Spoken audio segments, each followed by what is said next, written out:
बाजिंग stocks जहां पर है, खबरें खबरों के चलते देखने को मिलता है एक्शन। क्या होना चाहिए आपका रिएक्शन, ये बताएंगे शरद जी, खबर बताएंगे हम, और निर्णय लेंगे आप कि वहां पर खरीदें, बेचें या फिर बने रहें।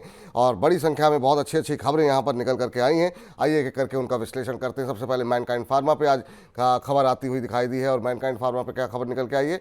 खबर निकल के आई, कंपनी के शेयर में आज बड़ी ब्लॉक डील देखने को मिली है।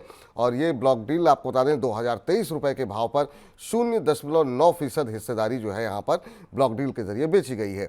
और ये पूरा सौदा जो है 37 लाख शेयरों का हुआ है, जो कि 771 करोड़ रुपए में होता हुआ दिखाई दिया है। अब ये सवाल बनता है कि आखिर में इस ब्लॉक डील को किया किसने? तो ऐसा माना जा रहा है कि कैपिटल ग्रुप की हेमा CIPF की तरफ से ये हिस्सा बिक्री का अनुमान लगाया जा रहा है। कंपनी में इनकी करीब 2.25% हिस्सेदारी है, जिसमें कि 0.9% हिस्सा जो है वो बेचा गया। और इसके चलते आज जब खबर हमने बनाई, देखें 2% के आसपास की तेज़ी का माहौल यहाँ पर देखने को मिल रहा था। और अभी भी 2% ऊपर 2146 का भाव देखने को मिल रहा है मैनकाइंड फार्मा में। सर, मैनकाइंड फार्मा पे आज ब्लॉक डील के चलते थोड़ा सा मोमेंटम बनता हुआ दिखाई दिया था सुबह। हालांकि सुबह एक समय तो 5% तक भी ऊपर था। आपकी राय क्या होगी सर? देखिए, ऑपरेशनली देखें ठीक ठाक परफॉर्मेंस है। रेवेन्यू 19% वाई बढ़ता हुआ दिखाई दिया, 42% विडा बढ़ता हुआ दिखाई दिया, पैट में 62% की इंक्रीज दिखाई दिया, जो अक्रॉस अगर आप देखें फार्मा सेक्टर में बहुत अच्छे नंबर्स ऑलरेडी क्लॉक हुए हैं।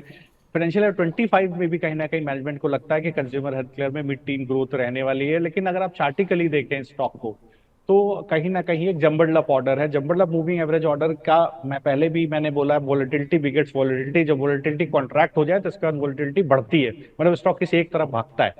तो कहीं ना कहीं स्टॉक के अंदर बेस बना हुआ है 2000 रुपए के आसपास। तो देखिए, बेस तो बन गया है।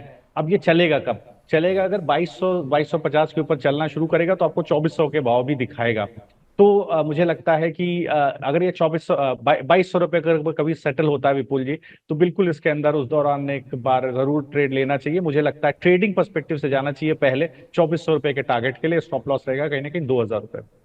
चलिए, तो स्टॉप लॉस 2000 रुपये का रहेगा यहाँ पे, ये राय निकल करके आती हुई। अगली कंपनी लेकर के आते हैं और इंडिगो पेंट्स की जरा आप देखते हैं क्यों आखिर में आज तेजी देखने को मिल रही है। यहाँ पर असल में खबर ये है कि दो तीन ब्रोकरेज हाउसेस की तरफ से यहाँ पर कुछ पॉजिटिव रिपोर्ट्स जो है वो निकल करके आई हैं इंडिगो पेंट्स को लेकर के। की नोट कैपिटल ने कहा है कि यहाँ पर बाय रेटिंग दी गई है और यहाँ पर लक्ष्य जो है 1594 रुपये कर दिया है। वहीं कंसेंसस शेयर ने जो है यहाँ पर बाय रेटिंग के साथ 1554 रुपये का लक्ष्य किया है। मोतीलाल ओसवाल की तरफ से यहाँ पर 1600 रुपये तक के टारगेट निकल करके आते हुए दिखाई दिए हैं। और कंपनी के शेयर में आज हम देख रहे हैं कि करीब 3% के आसपास की मजबूती जो है वो इंडिगो पेंट्स में देखने को मिल रही है। 1436 का भाव यहाँ पर बना हुआ है। सर, इंडिगो पेंट्स में मोमेंटम बनता हुआ दिखाई दे रहा है, आपकी सलाह क्या रहेगी? अभी क्या करंट लेवल पे कोई बाइंग अपॉर्चुनिटी दिखाई दे रही है क्या? हालांकि बहुत अंडर परफॉर्म किया है पिछले 6 महीने में, 3-3.25% का नेगेटिव रिटर्न देखने को मिला है। और पूरे साल भर की बात करें तो आधे % का नेगेटिव रिटर्न रहा है। तो देखिए, अच्छा परफॉर्मेंस रहा है कंपनी का। फाइनेंशियल परफॉर्मेंस देखें तो इंडस्ट्री टॉप लाइन ग्रोथ को कंपनी ने कहीं ना कहीं चौथे क्वार्टर में बीट किया है। कंसोलिडेटेड अगर टॉप लाइन देखें तो 18% की ग्रोथ है। ग्रॉस मार्जिन 49% बढ़ता हुआ दिखाई दिया, हाईएस्ट है कंपनी की हिस्ट्री में। विडा मार्जिन 22.5% बढ़ता हुआ दिखाई दिया है। ये सारी चीजें कहीं ना कहीं देखिए मैनेजमेंट को मैनेजमेंट थोड़ा सा उसको इंथ्यूज हो जाता है, थोड़ा खुश होता है। मार्केट शेयर अगर डिफरेंशिएटेड प्रोडक्ट्स पे देखें, करीब 80 से 90% का मैनेजमेंट को लगता है कि हमको देखने को मिलेगा। अब आप चार्ट देख लीजिए तो देखिए, बिल्कुल मुझे लगता है कि एक 31 जुलाई 23 के बाद से लोअर हाई लोअर लो बन रहे थे, और वो जो ट्रेंड लाइन अगर मैं ड्रॉ कर रहा हूँ 31 जुलाई के बाद से, उसका ब्रेकआउट होने वाला है विपुल जी, और ये ब्रेकआउट बड़ा है। तो मेरे भी नजरिए में ये है, मैं डिस्क्लोजर देना चाहता हूँ। 1330 रुपए का स्टॉप लॉस लगाइए। पहला टारगेट है 1540, दूसरा टारगेट है 1680। बिल्कुल ये ट्रेंड लाइन ब्रेकआउट काम करेगा सर। थोड़ा चॉपीनेस रह सकता है, इससे स्टॉप लॉस थोड़ा डीप है, 1330 के आसपास है। गिरे तो आप 10 रुपए रखिए, 3-3 रुपए करके खरीदिए। दिसंबर तक का व्यू रखिए सर, आपको 1540 1680 तक के भाव देखने को मिल सकते हैं। 1540 1680 तक के भाव देखने को मिल सकते हैं इंडिगो पेंट्स के अंदर। और इस बीच 1200 से के आसपास दर्शक, हालांकि अभी थोड़ी देर पहले 1200 से ऊपर थे, अब थोड़ा सा नीचे आए हैं। 1200 से ज़्यादा दर्शक हमारे साथ इस समय यूट्यूब के माध्यम से खाली जुड़े हुए हैं। इसके अलावा हमारे ऐप और फेसबुक पे लगातार लोग जुड़ रहे हैं। आप सभी का बहुत बहुत धन्यवाद, जो लोग लिंक को आगे बढ़ा रहे हैं। ऐसे ही मनी9 के परिवार को विस्तृत करने में हमारी लगातार मदद करते रहिए और लगातार मनी9 के साथ बने रहिए। अगली कंपनी जरा स्क्रीन पर लेकर के आइए और देखते हैं यहाँ पर क्या कंपनी है, क्या कुछ खबर है। और ये आ गया पायल दास जी का सवाल, और एसके जी ने भी पूछा है। वो कह रहे हैं, विपुल सर और सरस सर को नमस्कार, जय Shri Ram. I am regular viewer of Money9. मैं आरवीएनएल को बाय करना चाहता हूँ, किस लेवल पे बाय करना चाहिए, कृपया बता दें। मनी9 इज़ बेस्ट। तो यहाँ पर आपको बता दें, आरवीएनएल की तेज़ी तो थमने का नाम नहीं ले रही सर। क्या शानदार मूव यहाँ पर देखने को मिल रहा है। आज जो है तीन खबरें आ गई इसके ऊपर। एक तो नागपुर में मेट्रो प्रोजेक्ट के लिए 187 करोड़ रुपए का ऑर्डर मिला है। मिडिल ईस्ट से इसको एक इन्होंने एमओयू किया है रेलवे प्रोजेक्ट के लिए। और इसके अलावा कंपनी को दक्षिण पूर्व रेलवे से भी करीब 203 करोड़ रुपए का ऑर्डर मिलता हुआ दिखाई दिया है। और क्या शानदार रैली देखने को मिली, और अभी भी लोग खरीदारी करना चाह रहे हैं। आज 9.5% ऊपर आरवीएनएल का शेयर। आईआरएफसी में काफ़ी तेज़ी है। एयरकॉन करीब 2% ऊपर दिखा रहा है कामकाज करता हुआ। आईआरएफसी 2.5% से ज़्यादा की तेज़ी। लेकिन पहले तो आरवीएनएल की बात कर लेते हैं। 5 कारोबारी सत्र में 39%, 1 महीने में 58, और 6 महीने में जो है हम देख रहे हैं यहाँ पर काफ़ी शानदार मूव देखने को मिला है। और शेयर के अंदर 200% से ज़्यादा का रिटर्न जो है वो महज 6 महीने में आ चुका है। अभी भी क्या गुंजाइश बनती है सर? और रेलवे शेयरों पे अभी आपकी राय क्या होगी, क्योंकि बजट को देखते हुए बहुत लोगों की नज़रें लगी हुई हैं। देखिए विपुल जी, इसी को कहते हैं future projection of the cash flow. अब देखिए 84 के पी पर ट्रेड कर रहा है, इरकॉन करीब 32 के पी पे ट्रेड कर रहा है। इसके बावजूद आप बेहतरीन परफॉर्मेंस देखिए आरवीएनएल का, स्टॉक वाइज परफॉर्मेंस देखिए।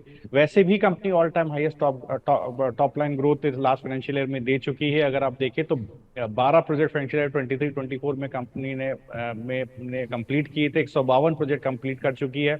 आने वाले समय में भी अगर आप देखें तो बेहतरीन ऑर्डर बुक है कंपनी के पास। इसके पास अगर आप देखें तो 20% से ज्यादा का सक्सेस रेट है बिडिंग का।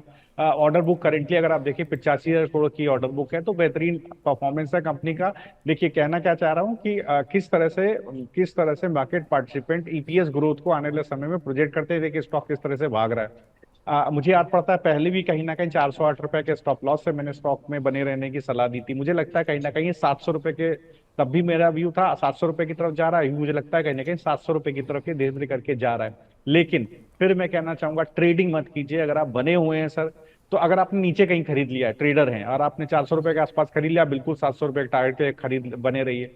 या अगर आप अभी हैं, मान लीजिए अभी आपने लेटेस्ट में एंट्री किया है, तो आपको थोड़ा सा स्टॉप लॉस को समझना पड़ेगा। आप अपना स्टॉप लॉस कहीं 500 रुपए के आसपास लेकर के खरीदिए। 592 का भाव है, आपको 700 रुपए मिलेंगे। लेकिन ट्रेडर की हैसियत से अगर एंटर कर रहे हैं तो एग्जिट करने के लिए तैयार रहिएगा, स्टॉप लॉस जरूर रखिए। सर, जो लोग अभी एंट्री करना चाह रहे हैं उनके लिए आरवीएनएल में क्या स्टॉप लॉस टारगेट होने चाहिए आपके लिए, और क्या करनी भी चाहिए एंट्री की नहीं? और दूसरा सवाल, अगर रेलवे में कुछ चुनना हो तो कौन सा शेयर आपको सस्ता लग रहा है? क्योंकि सब में अच्छी रैली रही है, लेकिन आईआरसीटी से थोड़ा कम चला है। बाकी कौन सा आपका पसंदीदा 1-2 शेयर कौन से हैं जो आपको सबसे अच्छे लग रहे हैं, जहाँ पे अभी भी आपको लगता है कि फ्रेश एंट्री की जा सकती है?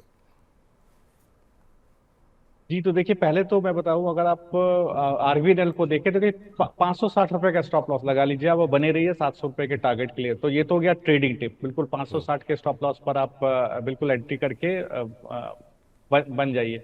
और अगर अदरवाइज आपको किसी स्टॉक में एंट्री करनी है, आपको लगता है कि और किसी स्टॉक में आप जाना चाह रहे हैं, तो एक बार देखिए, आप, मुझे लगता है इरकॉन को भी आप देख सकते हैं। इरकॉन पहले भी डिस्कस हुआ है। मुझे लगता है यहाँ पर काफी स्ट्रेंथ वो है, काफी चांस है ऊपर की तरफ जाने का, क्योंकि सस्ता स्टॉक है। अगर रिलेटिवली देखें तो कहीं ना कहीं सस्ता है। 318 का भाव है। मैं पी वाइज बता रहा हूँ, प्राइस टू अर्निंग्स पर शेयर के हिसाब से बता रहा हूँ, थोड़ा सस्ता है। मुझे लगता है 303 रुपए के पास इसका एक बेस है। आप अगर लेते हैं तो मुझे लगता है 360-370 रुपए तक भी ट्रेडिंग के पर्सपेक्टिव से जा सकता है। लेकिन उस स्थिति में आपको 300 रुपए पे स्ट्रिक्ट स्टॉप लॉस लगाना पड़ेगा। चलिए, तो इरकॉन और आरवीएनएल के दोनों के लेवल आपको यहाँ पर मिल गए हैं। हालांकि आज टीटागढ़ रेल में काफ़ी अच्छी गिरावट है, करीब 5% के आसपास, 4.5% के आसपास ये शेयर टूटता हुआ दिखाई दे रहा है। चलिए, तो ये हो गई बात रेलवे को लेकर के जिनके भी सवाल थे, क्योंकि बड़ी संख्या में दर्शकों के सवाल आ रहे थे। अब जरा अगली कंपनी लेकर के आते हैं, BLS इंटरनेशनल को लेकर के, देखते हैं क्या कुछ खबर है यहाँ पर। कंपनी पे खबर ये है कि तुर्की की कंपनी आई डेटा दानिशमालिक पे इन्होंने जो है 100% हिस्सा जो है वो अपनी खरीदारी जो है वो पूरी कर ली है। आपको बता दें, आई डेटा के 15 से ज़्यादा देशों में 37 से ज़्यादा वीज़ा एप्लीकेशन सेंटर मौजूद हैं। इसके अलावा यहाँ पर करीब 720 करोड़ रुपए में कंपनी ने ये पूरा एक्विजिशन कंप्लीट किया है। और इसी एक्विजिशन कंप्लीशन के चक्कर में आज शेयर में हम देख रहे हैं कि शुरुआती दौर में 3-4% की तेज़ी थी, लेकिन बाद में 0.25% की मामूली बढ़त देखने को मिल रही थी। अभी अगर देखें जो भाव देखने को मिल रहा है वो देखने को मिल रहा है 377 का, अब लाल निशान में फिसलता हुआ करीब 1% नीचे। तो ये खबर का असर अब समाप्त होता हुआ, आपकी राय क्या होगी सर BLS इंटरनेशनल सर्विसेज पे? देखिए, कंपनी ने ऑपरेशनली बहुत अच्छा परफॉर्म किया है। अगर आप कहीं ना कहीं देखें तो एक अच्छा ऑपरेशनल परफॉर्मेंस दिया है। अगर फाइनेंशियल ईयर 24 को देखें तो कहते हैं कि कंसोलिडेटेड प्रॉफिटेबिलिटी 60% वाई बढ़ती हुई दिखाई दी। विडा मार्जिन 22.5% से बढ़कर 14.5% के 22.5% के आसपास हो गई है। लास्ट ईयर फाइनेंशियल 23 में 14.5% के आसपास थी। स्टॉक में काफी कुछ डिस्काउंटेड है।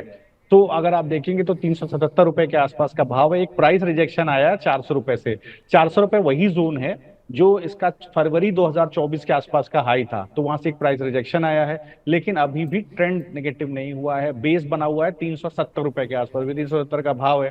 अगर 370 के आसपास सेटल हो जाए स्टॉक, खरीद लीजिए सर। दोबारा आपको कहीं ना कहीं 400 रुपए के आसपास कम से कम, और ऊपर की तरफ 420 तक भी आपको दिखाएगा।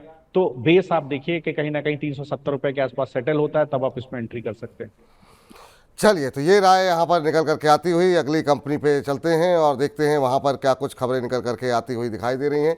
और ये है, आपको बता दें कि NLC इंडिया पे खबर ये है कि 2 दिन पहले की हालांकि ये खबर है, लेकिन शेयर में मोमेंटम आज बनता हुआ दिखाई दिया, तो हमने सोचा लाओ इसको डिस्कस कर लेते हैं। कंपनी को उड़ीसा के अंगुल में कोल माइन विकसित करने के लिए जो है एक ऑर्डर मिला है। आपको बता दें 2 दिन पहले ही कंपनी को ये ऑर्डर मिला है और आज अच्छा मोमेंटम देखने को मिल रहा है। और ये जो माइन मिली है कंपनी को, इसके पास 137.7 करोड़ टन कोयले का रिजर्व जो है यहाँ पर मौजूद है। और ये कंपनी की दूसरी खदान होगी कोयले की। तो ये यहाँ पर खबर निकल करके आती हुई, कंपनी के पास अब 2 कोयला खदान जो है वो हो चुकी है। और आज इस शेयर के अंदर अच्छा मोमेंटम देखने को मिल रहा है। हालांकि 1 महीने में 19% और 1 साल में 151% का रिटर्न यहाँ पर देखने को मिला है। तो एक और PSU शेयर जहाँ पर कि मोमेंटम बनता हुआ आज दिखाई दे रहा है। RVNL पे हमने बातचीत कर ली, और अब NLC भी एक PSU कंपनी जहाँ पर हम देख रहे हैं कि अच्छी तेज़ी देखने को मिल रही है। करीब 3% के आसपास की मजबूती जो है NLC इंडिया में देखने को मिली है। सर, इस PSU शेयर को कैसे देख रहे हैं आप? 3% से ज़्यादा की मजबूती आज देखने को मिल रही है। इस गिरते बाजार में 271, 272 का लेवल देखने को मिल रहा है।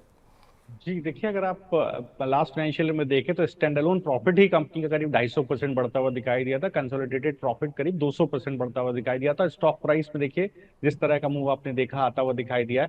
अगर आप फरवरी के बाद से देखें तो स्टॉक कंसोलिडेट हुआ है काफी, करीब नीचे की तरफ 210, ऊपर की तरफ 260 के जोन में कंसोलिडेट हो गया। लेकिन ट्रेंड पॉजिटिव है। मुझे लगता है अभी भी स्टॉक के अंदर काफी स्ट्रेंथ बाकी है।